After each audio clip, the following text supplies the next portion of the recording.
mumanyi mukyala wange Nawasa Munyankole simanyi oba banyiga bunyizi kuba nafunayo asingayo obulungi.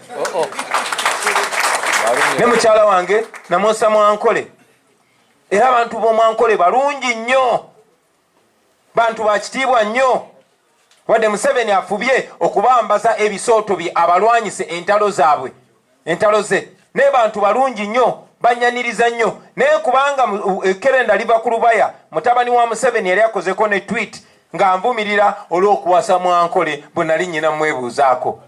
Owasanga nti nno kitongole nga URA gwe tosobola kugendayo n'osaba mulimu. Waliwo kategori y'abantu gye bakola ki gye esaba emirimu. So obusosoze obwo buyitiridde ate tulina obwogerako kubanga fe NUP tuliwo nga abaliwo okulabisa. Mulakada akaseera nga President agenze ebweru w'eggwanga okumitinga bannayuganda bwanga lyebweru w'eggwanga ddala mu ggwanga ly'e Canada, asabye era n'ayisa n'ekiragiro nti tukikozesa okulaga obusosoze obukolebwa mu bitongole ebyenjawulo mu Uganda, naddala nga buli mukyekubira okunyigiriza ebitundu ebimu eby'eggwanga n'amawanga agamu ng'ate nga bakulifaringa famire ya Mwai Museveni n'abamuyambako. Ekyo so ke kaseera kano weeks bbiri buli omu atunye akube torch mu buli kitongole mu institution, ate buli muntu yeekubemu torch. Naye okwerwanirira tutaddeyo okuwaaba tusuubira okulaba nti abantu bano abasinga okujja bagenda okutuusa obuvune ku bannayuganda n'abo batuusizzaako bagenda kuvunaanibwa mu kooti eyo. So twagala okubawoninga nti ensonga eno nkulu nnyo okusinga bayinza okulowooza. Tewali nsonga yonna ebeetaagisa kubeera nga batuusa obulabe ku bannayuganda abazze mu mirembe okusisinkana omukulembeze waabwe n'ekibiina kyabwe. They manipulate the reality. And one thing that you need to know about dictatorial systems, since time immemorial and world over, they survive on about three things. One, the president has talked about it. Fear.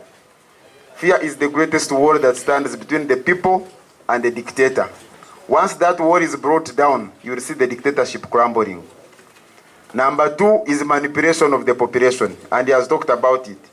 Number three is to deny people leadership, the oppressed. How do you deny people leadership? Compromise their leaders. The cases are very many. Discredit leaders. When they have a credible leader like our president, call him a tribalist, call him sectarian, call him all sorts of things, so that the people can lose confidence. Without you, God, we would not have achieved what we achieved. Lord, as we continue with the fight against the regime that has taken us to low levels as the people of Uganda, we ask for courage. We ask for strength.